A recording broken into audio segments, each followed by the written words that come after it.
কেন জেলে যেতে হলো অনুব্রতকে? আজ শেষমেশ জানিয়ে দিলেন কেষ্ট তৃণমূল ছাড়ার কোন প্রশ্নই নেই। দল ছাড়লে জেল খাটতে হতো না, পরিষ্কার জানিয়ে দিলেন অনুব্রত মণ্ডল। রবিবার বিকেলে বোলপুরে সাংবাদিক সম্মেলনে একথা জানিয়ে দেন অনুব্রত মণ্ডল। দিন দুয়েক আগেই অনুব্রত মণ্ডলকে জেলা সভাপতি পদ থেকে সরিয়ে দিয়েছে দল। ডেপুটি স্পিকার আশীষ বন্দ্যোপাধ্যায়কে পুনরায় চেয়ারপারসন মনোনীত করেছেন মমতা বন্দ্যোপাধ্যায়। নতুন কমিটি রবিবার প্রথম কোর কমিটির বৈঠক ডাকে বোলপুরে।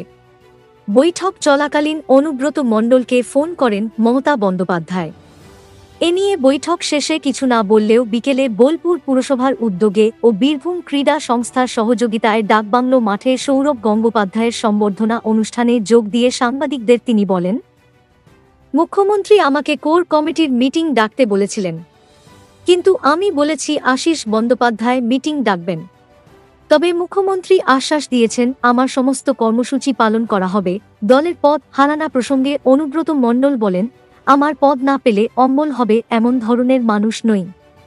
আমাকে মমতা বন্দ্যোপাধ্যায় রাজ্যসভার সদস্য করতে চেয়েছিলেন, তখনই হয়ে যেতে পারতাম।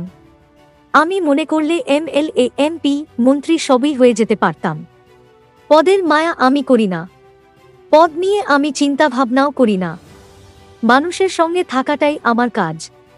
মমতা বন্দ্যোপাধ্যায় যেটা বলবে সেটা করব। জেল যখন খেটেছি তখন কোন দিনই অন্য দলে যাব না। অন্য দলে গেলে জেল খাটতে হতো না।